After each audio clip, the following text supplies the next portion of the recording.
This episode of the Multi-Point Inspection Podcast is brought to you by Vesperio. Vesperio's Performance Academy offers custom-tailored solutions for service advisors and leaders. With over 27 years in the automotive industry, starting as a technician and working his way up to fixed operations director of a top 40 automotive group, Jim Bernasek knows what makes fixed ops tick. I've been in the automotive industry, fixed ops, pretty much my entire life. My grandparents owned some independent stores and so on. And I've always been a big believer in the numbers of the business, but also people, educating people and going through making sure that they understand our business. He also knows that high turnover rates are crippling the industry. The turnover in our industry it's absurd. I mean, we have one of the highest in any industry in the country for turnover. And the real reason I believe, and that I've done my research, is because of the lack of awareness and education for those individuals to go and grow up into management. So Jim decided to do something about it.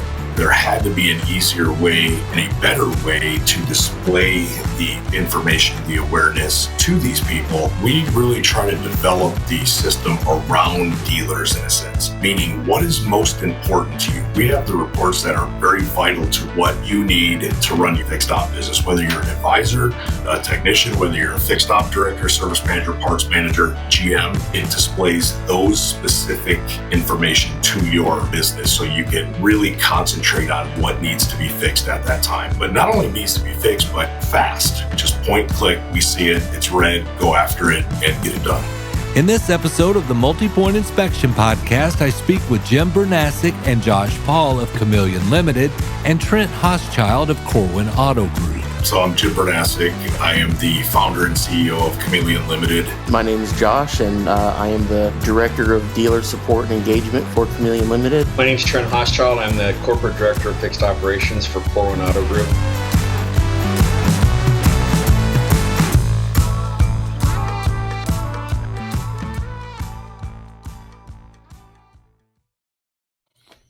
Okay. So we'll start with introductions. And if we want to go Jim, Josh, Trent, in just a brief, like your title or what you do or whatever, but just a brief, and I'll cut that up and use that in the audio later. And start with Jim. Okay. So I'm Jim Bernasek. I am the founder and CEO of Chameleon Limited. We founded the company roughly about 4 years ago. We had started development on the company. And yeah, that's me. My name is Josh, and I am the Director of Dealer Support and Engagement for Chameleon Limited, and I've been with the company over 2 years now, technically, in some aspect, one aspect or another, but full-time for a little over 2 years now.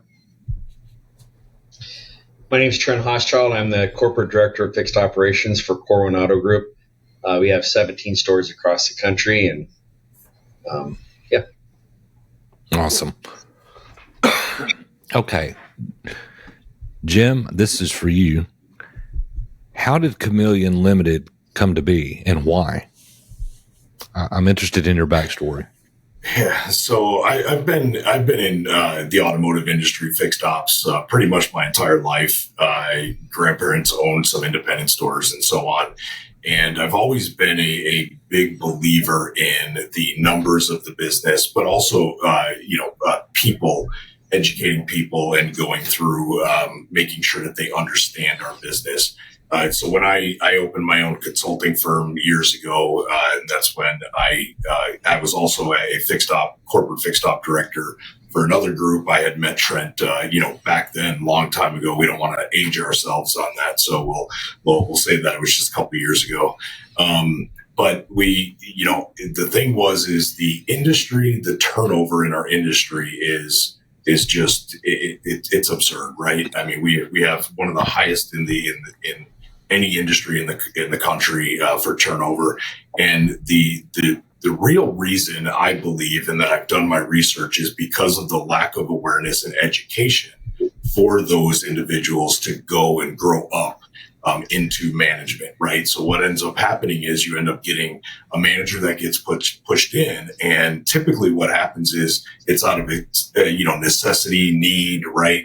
That, we lost somebody, so we got to push somebody in. So what do? We typically take that the best advisor, the longest tenured advisor, and then we push them up to management. Well, the problem is that they've, very, very little of those advisors. Yes, they're great salespeople, but they don't actually understand the actual business and the numbers behind the business to get in there. So then what ends up happening is you end up, going into that management role, and you have about 2-3 months of what we call honeymoon period. And then after that, you get a corporate fixed op director like Trent, or a GM or an owner that comes and slaps that financial statement down and says, hey, why is this looking like this?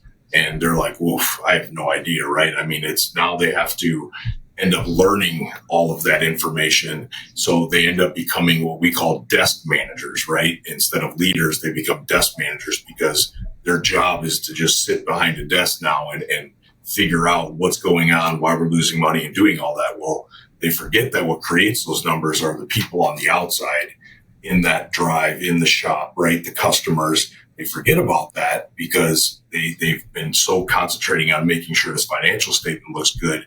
And then the numbers even get worse, right? And it's just a chain ball reaction. Then they end up leaving or getting terminated, right?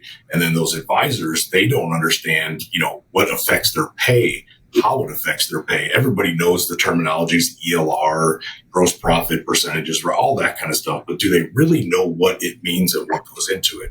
So I set out there had to be an easier way and a better way to display the information, the awareness to these people, and make it very simple and make it just point, click. Here's red, green, yellow, right? Look at the red, concentrate on the red. But more importantly is the systems that are out there. Okay. Everyone has great aspects to them, right? They all kind of concentrate on certain areas.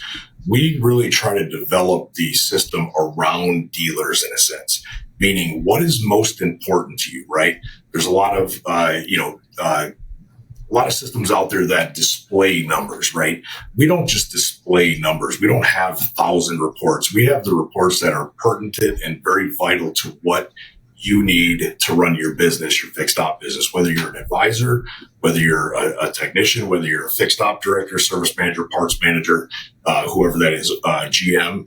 It displays those specific information to your business so you can really concentrate on what needs to be fixed at that time. But not only needs to be fixed, but fast, right? Just point, click, we see it, it's red, go after it and get it done. Awesome. Josh, you want to talk about how you came on board? You said 2 years, right? Yeah, I've been with them, with Chameleon, working with them for over 2 years, but in a full-time capacity, about 2.5 years, right, Jim? Somewhere in there. Yeah, it's been the longest 2.5 years of my life. No, I'm kidding. Good. I'm glad. I'm glad. That was part of my job description when I came on. In fact, to stress Jim out. No, oddly enough, our CFO Kelsey has been a family friend of mine since childhood. I grew up down the street from Kelsey and her family, and have always kept in contact with them and been friends. And when I heard about Jim's Chameleon and what he was doing with it, I was very interested in it, even though I was never really in the automotive industry. I've always been a car guy, but never worked in the industry. And I thought it was really cool. And when I actually saw what he was doing before it was even launched, I told Jim, I said flat out, I said, I want in. Like, whatever I can do for you, I'm there. Like, just, put me in, coach. And I come from an IT background and customer support. I've helped large companies run their call centers and support centers. I've also done, IT hardware work and things like that and sales. So I kind of have a jack of all trades background in IT and support, and I've kind of come on and helped fill a lot of different parts of the business and, stress Jim out first and foremost. There you go. So, Awesome. Brandon, if I can add to that a little bit, one of the unique and hopefully, you'll get with Trent too, and he can tell you this. One of the things about our company is I only want people to work with us that have passion for people, right? And it's all about the passion for the people that are out there and the support. And Josh's support is his knack for being able to help people, identify them, communicate with them is second to none. And what we've seen in the auto industry, as he said, he had no auto industry experience, so it was just almost a natural fit as talking to him and seeing him interact with people and doing that. That's one of the things. Josh is very vital to our company on the customer support side. Awesome. Trent, how do you fit into all this? Yeah, so I've met Jim quite a while ago. I used to work for a manufacturer. We got to know each other through that, and then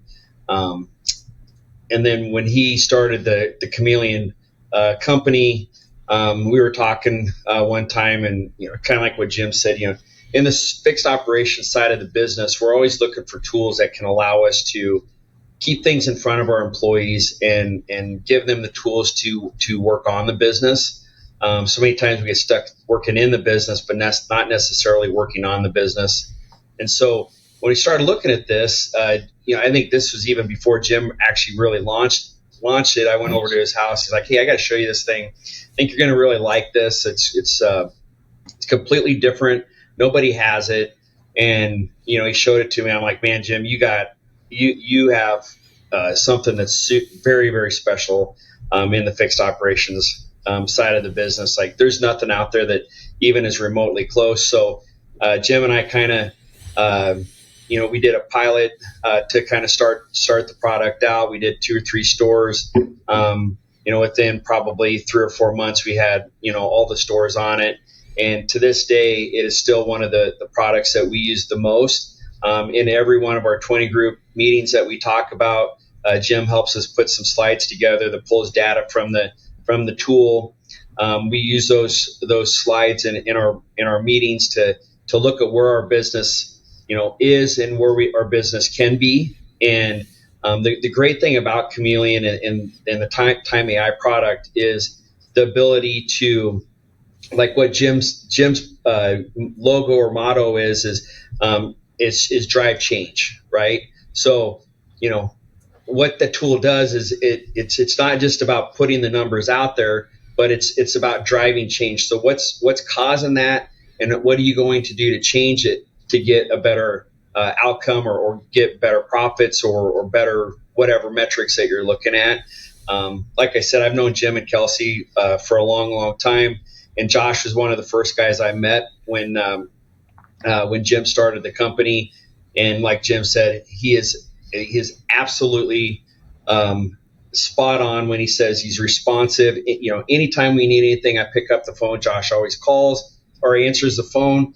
He responds. If there's anything that needs to be fixed, he's on it. But everybody in the Chameleon company, whether it's technology is technology officer or anybody that's working, anybody you run into in the company is always very responsive on it and gets things handled right away. And the other thing I would say on that too is we've been able to go to Jim and say, "Hey, we would love to see this or that," and Jim and his team are always really on top of looking at it and making the different reports or different things that we need in order for us to specifically on our business get better. And so just the changes that from 2 years ago to now when the company started it's unbelievable the change that they've had.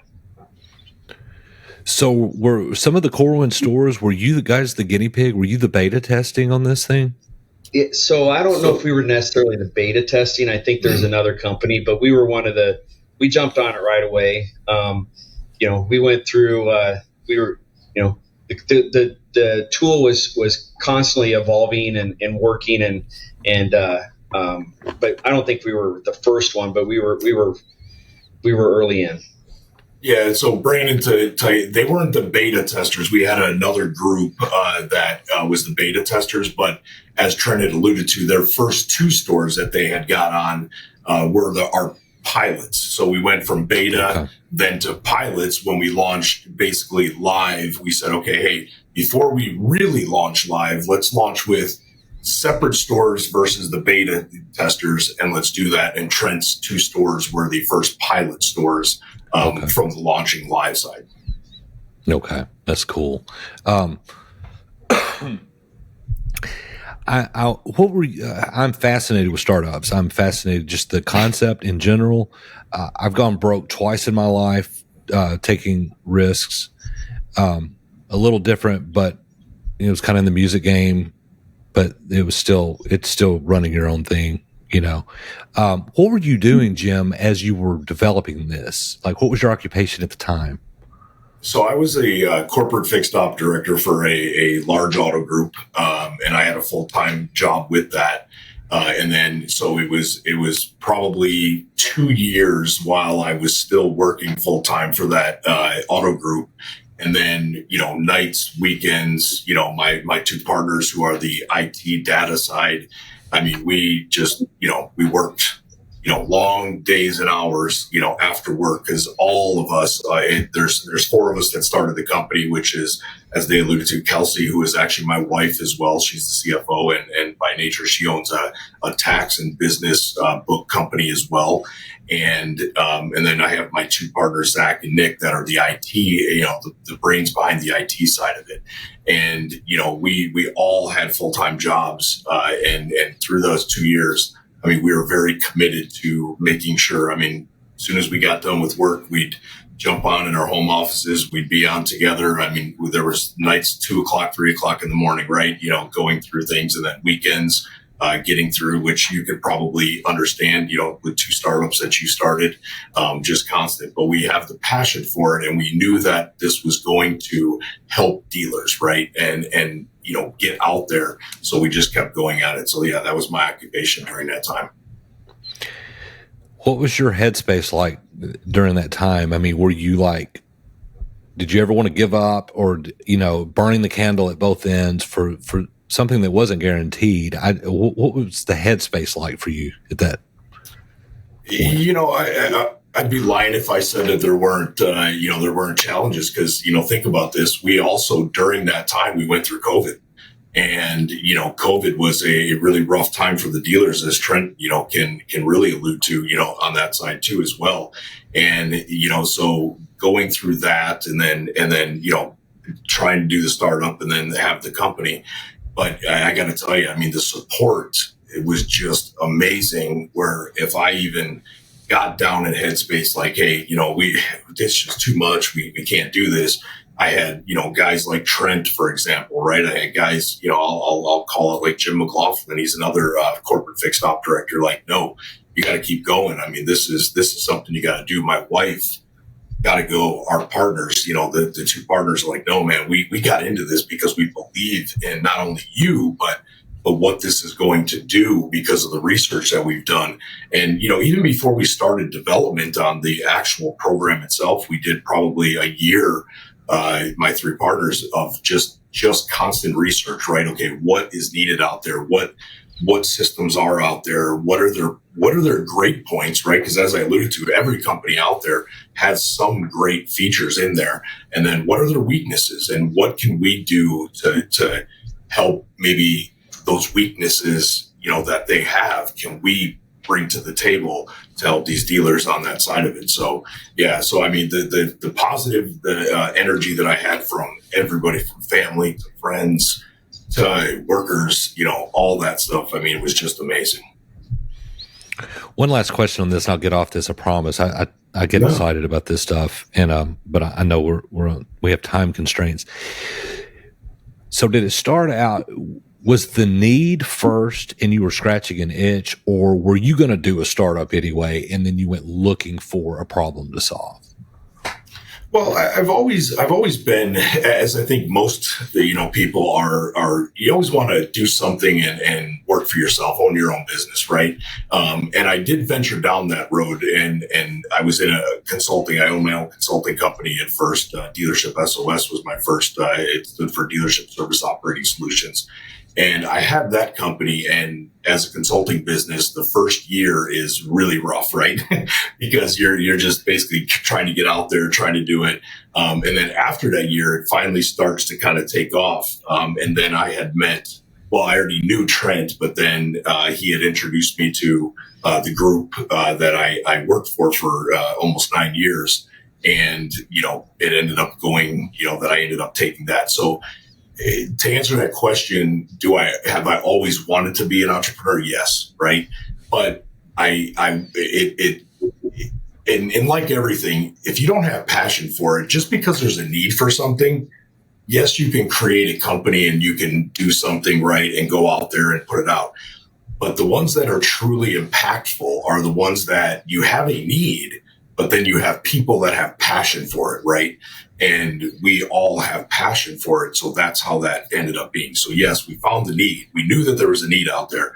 Now we just had to take that passion and that need and then build that core of what we did. Awesome. Okay. I'm going to move on. I promise.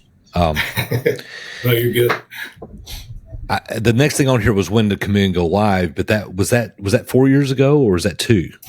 No, so it was roughly right around December 22 is when we officially launched live. It was about December 22, but about 4 years. We were about 2.5 years in, research and development, R&D, right? So before we even did anything, it was about 2.5 years or so in research and development, and then we launched live again, roughly right around December of 2022. Okay. The next ones are Trent. I'm going to combine them, Trent, because you kind of went into your background a little in your intro. But the next one was your background, and then your duties and what you do with Corwin now. Yeah. So my background, I've been in the car business literally my whole life. So I grew up on a farm. My dad raised hogs and cattle, working on farm equipment. Going through high school, all my friends all had, we had cars that we worked on and pickups that we tinkered with. And so I, out of high school, I went to school to be an automotive technician, here in a local community college, and went through what they call the GM ASEP program. Got out of school and figured out that I wasn't a very good technician. But I liked the car business. So went in and started writing service, did that for about 10 years, got an opportunity to go into management for actually the same group that Jim worked for, actually. It was my first service manager position at a Volkswagen store. While working for the Volkswagen store, I had an opportunity to go to a corporate Volkswagen and work in as a what they called a fixed operations manager or FOM position. And that's where I met Jim. I called on one of his stores, and we just hit it off. We were, we were pretty good friends, and I'd go to Peoria and go to the store. We'd have dinner and hang out. And I was actually, I think, there when Jim met his wife, or one of the first times he met, hung out with Kelsey. So. And then I got promoted into Chicago. Jim and Kelsey lived in Chicago, so continued to be friends. Had a family thing come, so kind of forced us to move back to Omaha. Worked as a service manager back at the same Volkswagen store, and worked for that dealer group. And so now working for Corwin. I've been with Corwin for 6 years. And been in my current role as a corporate director of fixed operations for 3 years. Monday will be 3 years. Nice.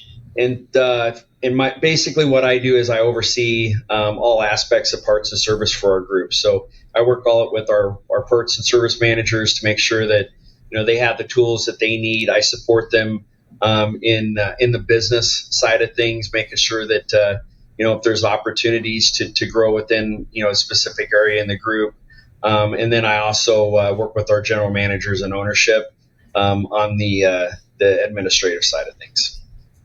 Awesome. Okay. And I guess this is Jim and Josh on the product side, and then Trent, use case. All this could be combined, and you may cover this in some of the, and I can't see my outline that well actually. So, but the general question is, what do you guys? I want to know some features of this thing. I want to know what you do, and it's in the most layman terms as possible because you're speaking to a layman.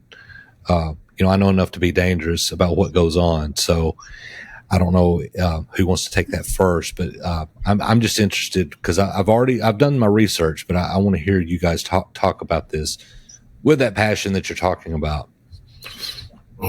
So I always start this off. We had an executive for a large group that's on our system and does the other aspects of our company, which is the warranty side of it, warranty, labor rate, parts rate submissions to the factory for increases. Well, with this executive, he probably gave us the best testimonial that's out there, and Josh and I, we've kind of used this and we've looked at it. He said, the biggest thing that I can say about, Chameleon, TimeAI especially is, he goes, just really put it in perspective of, it's like having a fixed operations expert consultant as well as an assistant, a personal assistant 24/7. So, giving you the reports, telling you that, okay, here's where it's at. If you're on a phone, you're on an iPad, you're on wherever, you can see this information at any point in time. You don't have to be at the dealership, right?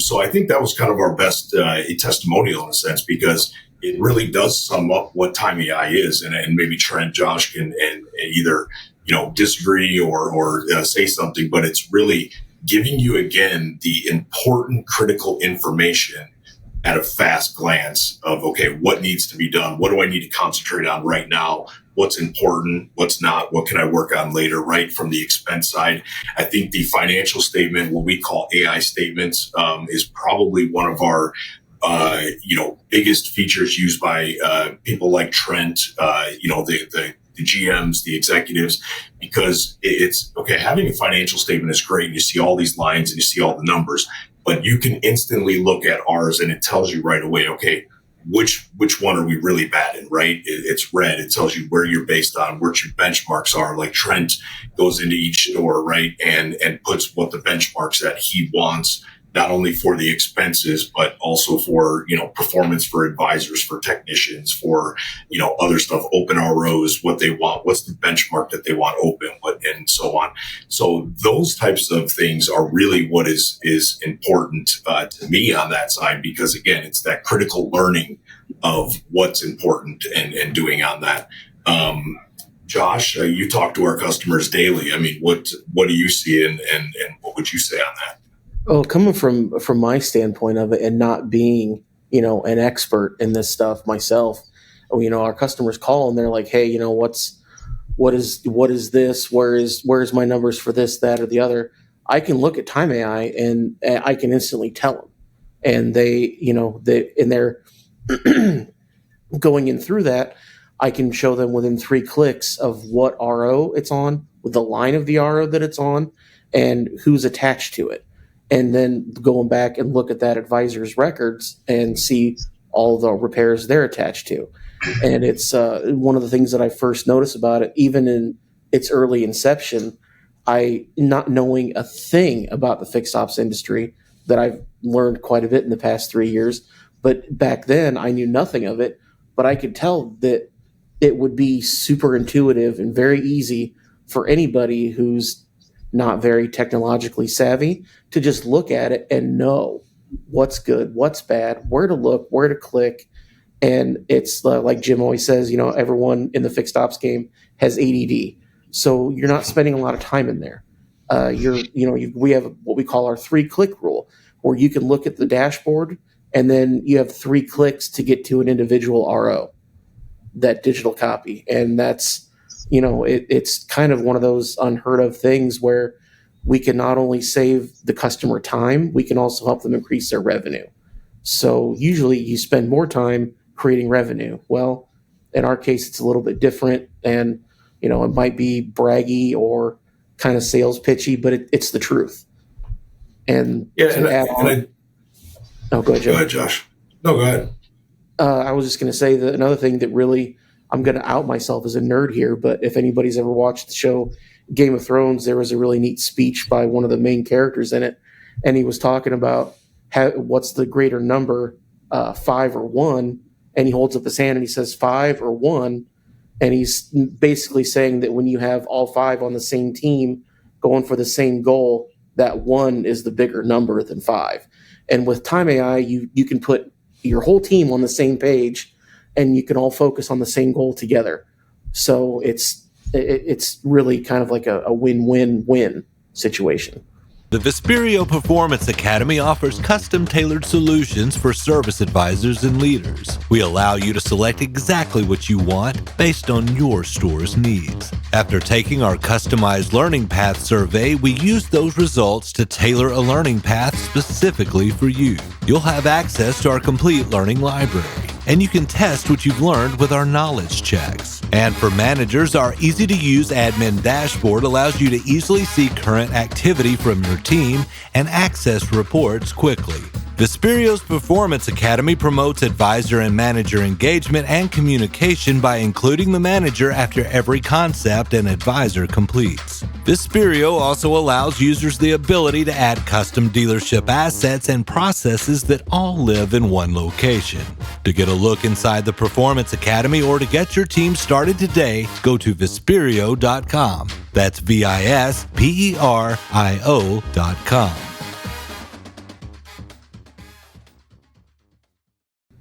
Yeah, and to go on the features, Brandon, Trent alluded to this too earlier, and we take this very, very seriously as our customer, not only support, and that's why Josh is he's the director of dealer support, but the more important word in his title is engagement, right? So he's engaging and talking to the dealers like Trent, and they've been very helpful with adding things to the system or revising it, right? Because what we don't want to do is we don't want to and I've been in the business a long time, right? And we've done this. We don't want to overwhelm them with data, because that can be bad too, right? Because when you overwhelm somebody with data, it just becomes, okay, man, there's just so much to look at. There's so much things to do. But it's like, okay, what is important to dealers? For example, we never had like a labor grid or a matrix in our system. And we took the time, and Trent and his team, and then another group, we talked to them consistently, had them, on Zoom saying, okay, what part of these features would be good that you would like to have in there? What are the weaknesses of the other companies that have something like that? And then we build it out and we go through there, and then we add to these stuff on there. So we're consistently, I think the best part that we do is we are very open to dealer engagement, right? Saying, hey, what do you want? We want to hear this. I mean, every time, Trent will probably tell you, every time I talk to him, it's like, okay, hey, Trent, what sucks? Right? Excuse my language, but it's like, hey, what sucks? Because it's great to hear all the good things, right? But the only way any of us get better, take business out of it, the only way any of us ever get better in life is to know what our negatives are, right? So we can overcome them and we can get better on them. So I'm always asking that stuff, right? Because it's like, what can we do to get better? Okay. And then my follow-up question is, okay, hey, all right, this, is not basically maybe this exact number you want to see or how it's displayed. How do you want that displayed? How would we do that, right? And then we have our dealers actually work with, and I don't know, I mean, I can't answer this, but I mean, any other company where we actually put our IT guys with our customers and say, okay, hey, talk to them, right?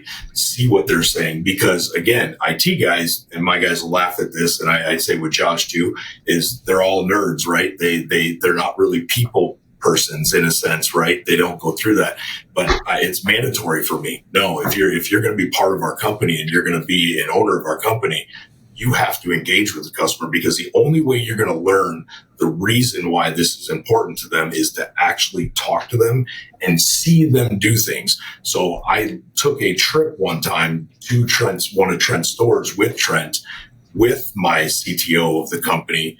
And Trent, we sit in your conference room with your service manager, parts manager, your GM came in, and we literally went through and said, okay, hey, Trent, I want you to show them what you do every day. I want them to see what you do, how you do it, so they understand the importance of making sure that this isn't 15 clicks to get to this number, that it's a maximum of 3, right? Or why is it important to even display this number? So it might take us, 6 weeks to research and develop, okay, Trent and his staff would like to see this number, but it's nowhere in anything. But how can we come up with this number to make it visual, right? So we do a lot of that stuff with our dealers and clients, and it's very important to me to do that.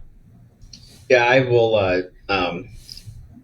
I'll agree with that. So our group has had a couple different specific things that we've working with. One of the things that one of our Toyota stores had a report that they were looking for that literally they went everywhere. Nobody could get this report for them. Got on the phone with Jim. Jim had Zach get on the phone, and this is exactly what we're looking for. This is where the data is, and then Zach went in, pulled the data, said, "Is this this is what I see? How do you want it to look like?" And now with the company is now using it not only in our stores, but looking to use it in other Toyota stores for their express program. So very, very responsive on if you want a change or you want to see something. I've called Jim on a couple different parts deals, that, hey, we're looking to do this. And actually I was at his office one day and, brought in the IT guys and they brought up their, all these different numbers. Me and Jim had no idea what we were looking at, but they did. But you won't see that in other companies. Most companies, it's a cookie cutter deal. This is what our program does. Well, can I do it? Can I see it this way? Nope, this is what it is. And Jim and Chameleon is very, I wouldn't say customizable, but very open to what, how they can put different parts of what we need into their program. So Brandon, I'll end with this because I know we got time, but Trent, our slogan is driving change, right? That's what we do. Everything we do when we start our company meetings every Wednesday, every person's involved in our company meetings.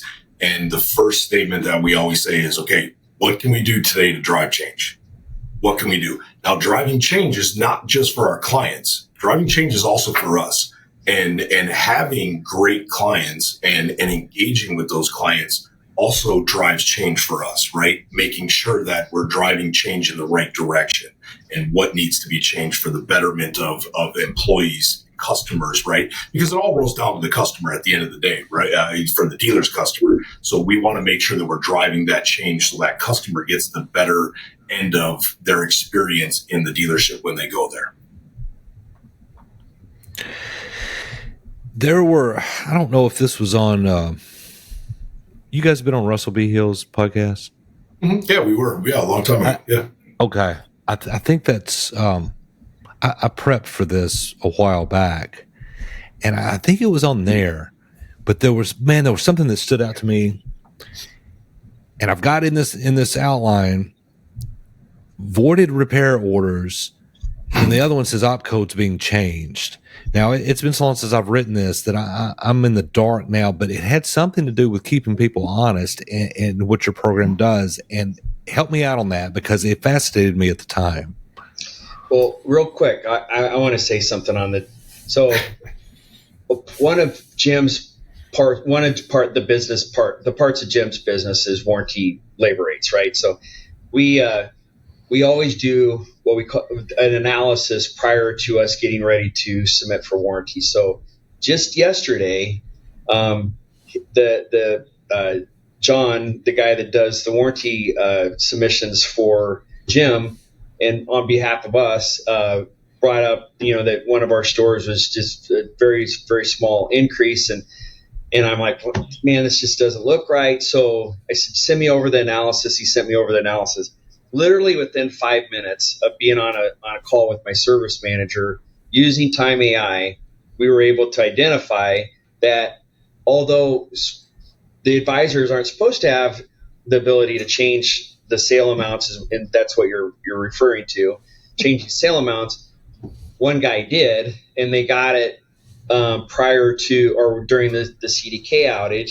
And surprisingly, the service advisor never told anybody that he had this ability. And we identified a bunch of ROs that were being changed. And that's like literally the definition or what the tool does is it allows us to go in very quickly and identify things like that are impacting our overall business, right? So I didn't want to take over that conversation, but I wanted to share an example of how the tool was able to help us specifically find, that what you're asking about the changing sale amounts, how that can help us. So, but those are just an example. That's just one example of many, many that I could share of what the tool helps us to help coach and mentor our service managers and parts managers.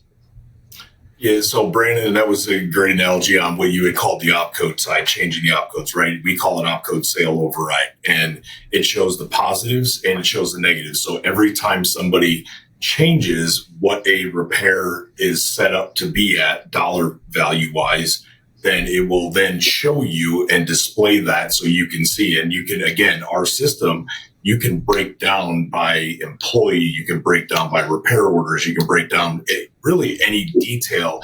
And I would venture to say this is going to be a kind of an ego thing is we have yet to really see, and when we talk to all of not only the dealers that we have, but dealers that we help with, just doing demos and doing that stuff. The one thing that stands out is they say that the level of detail that you guys have is that is what sets you apart, because it's, yes, knowing that you see the number that's there and you can see that, okay, we got these exceptions, but then you can instantly drill down and then say, okay, who is the problem? Is it one person? Is it everybody? Is it there? So you can instantly drill down into that. But to go back to your voided repair orders, yes, that is one of the big things in our system that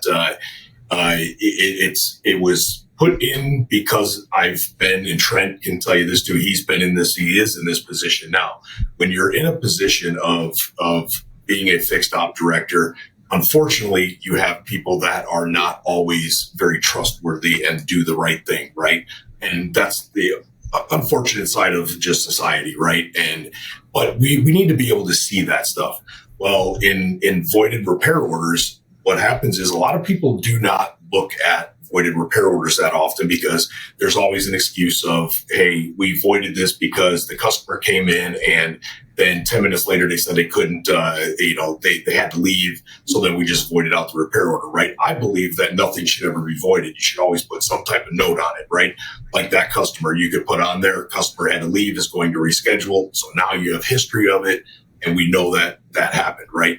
Well, what we did is we displayed right on the dashboard the voided repair orders, but we also capture everything that's ever been on that repair order. So when you look at the voided repair orders, if it's 0, then that means that, okay, that ticket never had anything on it. It was voided, but it gives you the ability as a Trent, as a GM, as an owner to ask questions. Why was this voided, right? So I'll use an example of what you're probably talking about on Russell Hill's deal. So we had we have a large group that has a very large express center, and they do a $50 oil change for people that have that loyalty, that have bought, I think, 2, 3 cars with them or something. Mm-hmm. It's a $50 straight out the door, which I've never heard of this. I mean, which is fantastic, I guess, if it builds retention, right, to do that. But it's with taxes, everything, $50. Well, they were on our system for about 2 days, just launched. Well, the fixed op director called me and said, hey, I got you on speakerphone with our service director at the store, and we're seeing all these voided repair orders, and some are 0, but some have $50 on them. and we go into the DMS and it shows $0 on them. Well, that's because you have to remove everything off of them to void it. Well, then what ends up happening is I said, well, at some point there was $50 on those tickets. So somebody went in and removed that stuff from there. So you need to find out why. So they did some research. About 2 days later, the fixed op director called me and said, he goes, I got to tell you, I kind of love you, but I hate you too, because, employees are hard to find. And I had to terminate 2 employees because what happened is, at that $50 level, customers would come in and pay $50 cash. Well, then what they would do is they would go in, they'd pocket that 50 and then they'd void that ticket out and nobody's looking at it. Well, when are you ever going to figure that out? Well, you're number one, at the end, when you do your parts inventory, right, count, you'll finally find out that, man, we're low on this or we're missing this, right, in oil, because we'll use that example specifically. The oil gets put back into the inventory, but the actual volume is not there, right? So now how do you drill down and find out where I lost all that, right? Because now that's at the end of the year that you're doing that inventory, or end of the quarter, whatever that they do it, and you don't know. Now you have that ability to see that, right, and do it. Same thing. So we had another store, a single point store, that they had a technician and service advisor that were doing side work, and they would bring the car in. They would actually write the ticket up, and it would just say check inspection, and then they'd void the ticket out afterwards. And there was, $500-$600, whatever that was on there. And then the customer would pay them on the side to do that. And they had to terminate a used car technician and an advisor for doing that. Now, those are the negatives. I hate talking about the negatives because those are what I call the 1%ers, right? You have 1% that is just going to always be that way. But there's also a lot of positives for that too as well. Yeah, that's what I was going to say. I don't want to fixate on that, but it's a real world thing. And, what a great way to, the accountability is the buzzword. That's the nice way of saying basically what I said earlier about keeping people honest. But I mean, if you have many stores, Trent, I mean, I don't want to call it a policing system, but man, if you have enough people scattered across that are willing to do that, I know that, man, they could ruin a business off doing it, because people come up with some really creative ways, man, to skim it. And I'll give just a quick anecdote with I'm not totally ignorant to the automotive game. I was in the aftermarket crash parts business for 13 years, and I saw people do some things, and I kept my mouth shut until it started hurting my wallet. But it would be returns on parts, on damaged parts, and then they wouldn't process the returns. And the customers would be, technically they were a net 10 customers, but they would pay me, they would write checks for everything I brought. Well, they kept getting billed net 10 on these parts that they didn't get credit for on the returns. Of course, I saw it in the warehouse stacking up, and you knew there was something rotten in Denmark, you could tell.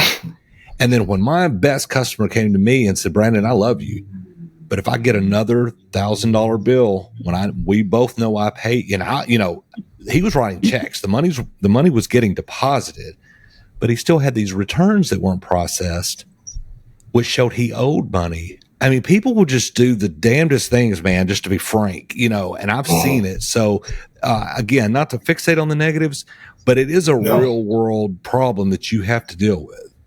Absolutely. And go back to one that Trent had said is when he was talking about the opcode side, right, where they're changing that.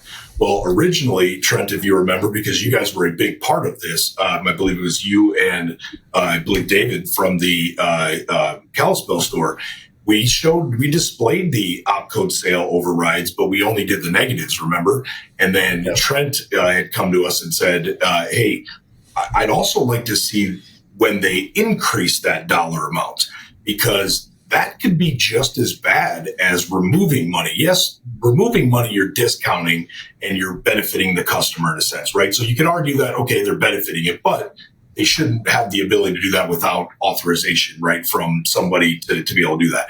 But Trent made a really, really good point that the adding money, that means that an advisor is just going rogue and just charging what they want. And then that customer leaves, and we always call it the silent exit, right? Where the customer doesn't fill out a survey and tell you what happened, or the customer, they just leave. And those are the hardest customers to get back, because you have no idea what you did wrong.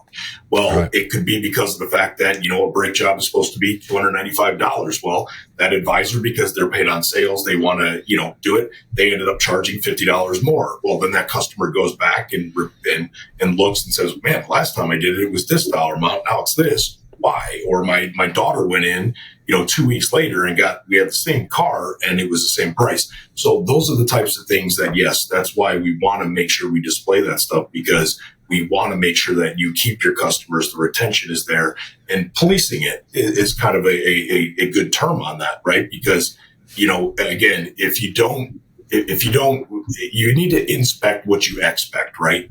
And that's what our tool gives you the ability, is to always inspect everything that you are expecting out of your business in those important areas. That's awesome. Yeah. Yeah. Yeah. I mean, like Jim said, when they was putting together that part of TimeAI, that changing the op-codes, I thought it was just as important to know if one of our, I use the analogy when you take your car in for service, and you're out front and your neighbor comes over and is like, hey, I like your Tundra. Oh yeah, thank you. Yeah, you got one too. How do you like it? Yeah, it's great. Yeah, I take mine into service, and then you start talking, and if you have an advisor that is charging different amounts, it's a huge black eye on the business, and you can't overcome that. Like sometimes we'll get the call to say, hey, I was in, a week ago and I had this done, and now my buddy came in and had the same service. What's going on? But most of the time you never hear that. So,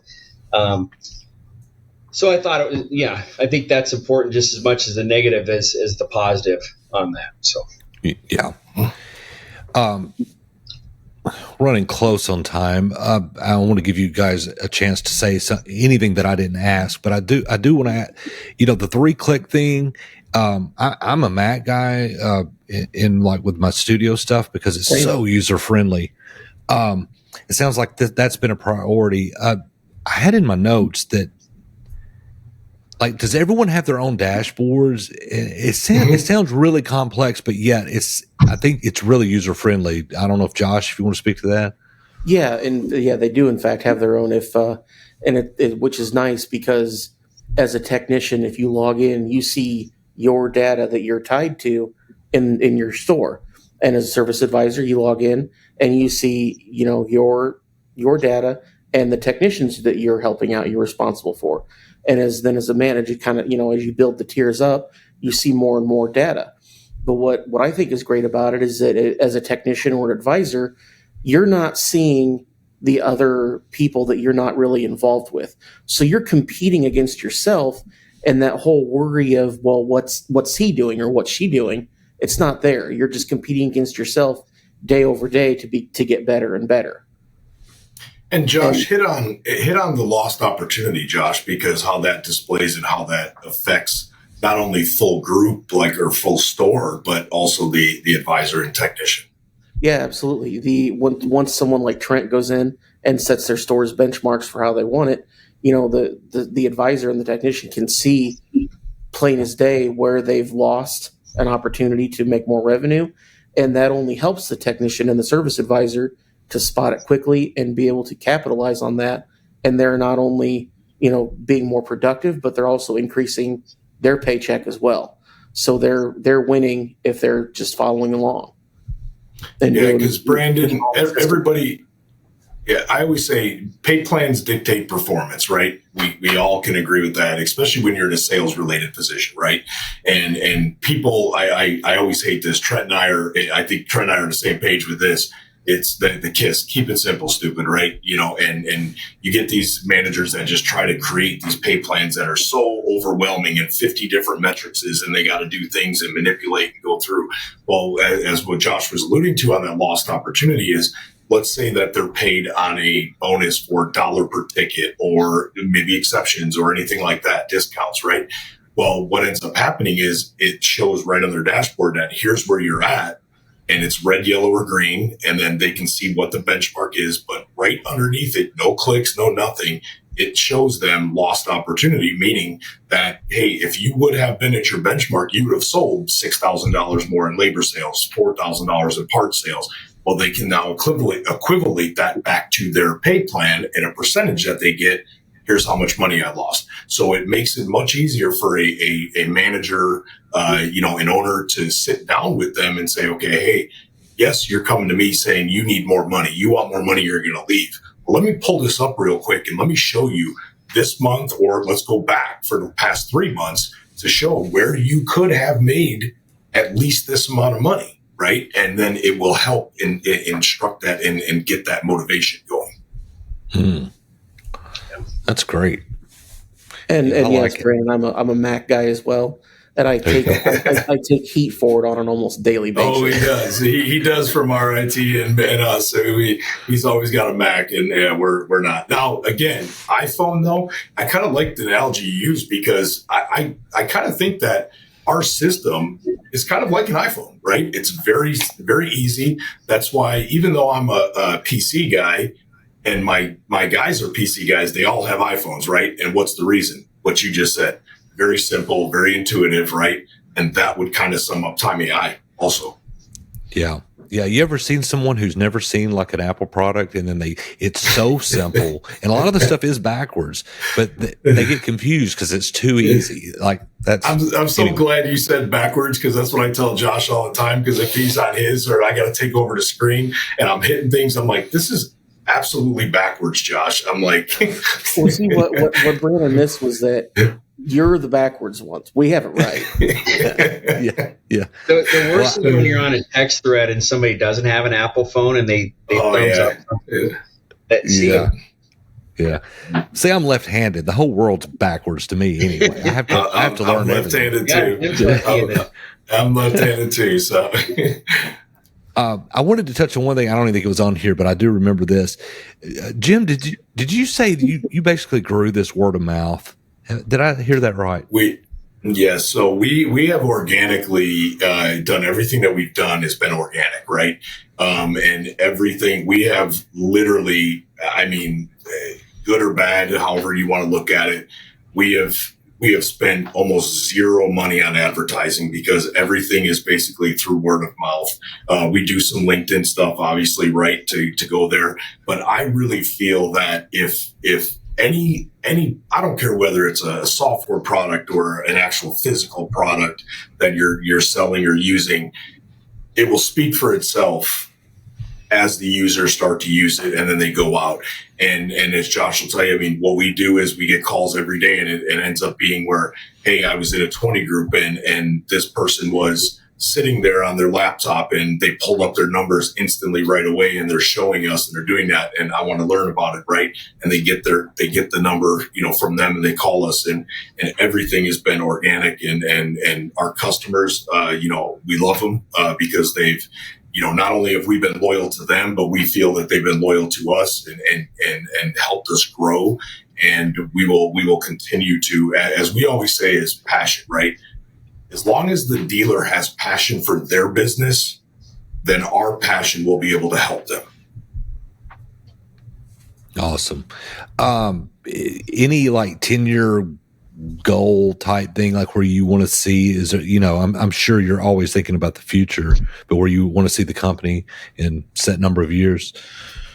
Yeah. I mean, we want to see obviously the company grow, but we want to see as many people on the system and drive change in the industry as much as possible. I would love to see that turnover rate go from the, high 30% to low 40s down to the 20s. So if we can get that number, if in 5 years from now, we look and we are doing really well, and we're in 1,000, 2,000, 3,000 stores, whatever that is, and we had a help in driving change in that turnover number, then I will look at this as a success, no matter how much money we make or how little money we make. Awesome. Anything individually that you want to say that maybe I didn't ask, or closing thoughts or anything like that? I'll touch briefly on the warranty side of things. TimeAI is our flagship fixed operations command center, as we call it. But we also handle warranty, labor rate, and parts markup submissions for stores like Trent has. And one of our biggest things is we're efficient and we roll out the red carpet. As Jim has mentioned, we've talked about support many times. We do all the heavy lifting for the store from beginning to end. Anything that we can do or take over, we do it. It's never a matter of us contacting the store and saying, "Hey, can you pull this? Or can you pull this? Or can you get me that?" We always take that upon ourselves and make sure it's a customized experience the whole way through. And we try to be as efficient and speedy as possible. And one of the biggest compliments we got was a Jeep store in Tennessee.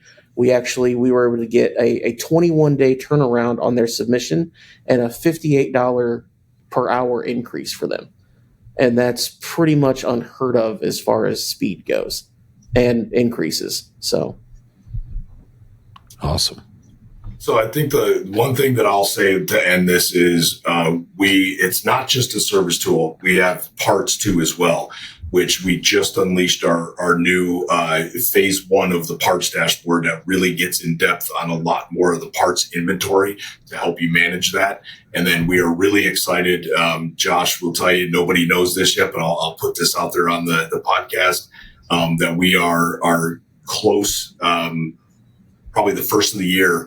We're going to be unveiling a new, what we call parts sync system that is really going to help benefit the dealers, get rid of their obsolete non-stock parts and allow them to search all the inventories in the system or on Chameleon to be able to swap parts back and forth. So that way they can go from having active part or non-stock parts to active parts. And we've done a lot of research on this, and it has been an overwhelming, and this would be fantastic. And our first run at it, which was last week, it was really, really, even for me, and I'm not surprised by a lot of things, but I was surprised on how much this will help the dealers instantly get rid of their obsolete inventory, which is always an issue in the dealerships.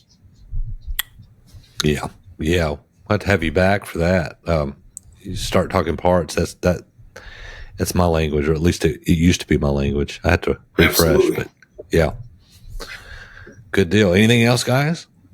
Yeah, I'll just in mind on my part, if you're looking for a company that you want to partner with that can help you drive profit, drive change, and hold people accountable, and make the management side of fixed operations easier, I would highly recommend looking at Chameleon. Jim and his team are top notch. Like they said, very responsive. Josh hit it on the head. If you need something, you pick up the phone. They always answer, no matter when and what's going on. If you need something that you need right away, they get you the stuff right away. On the warranty side of things, we used to work with another company that did our warranty submissions for us. Since Chameleon started doing that, we've gotten great, increases. It's fast, it's easy. They literally send you a packet ready to go. Signatures are already done. All the market analysis are done. Everything is done. You just literally, and most of the time they even submit it for you. But Chameleon is a great company to partner with, and a great company to help you move your business forward. Awesome. I didn't get that. Is that Siri? Is she jumping in? My watch. Okay. Yeah. She didn't get that, but she wanted me to repeat it. I thought that was my inside voice coming out. Trent didn't tell you. This episode was made possible thanks to a proud partnership with Vesperio, which provides tailored solutions to ignite automotive dealership fixed operations, performance, and profit.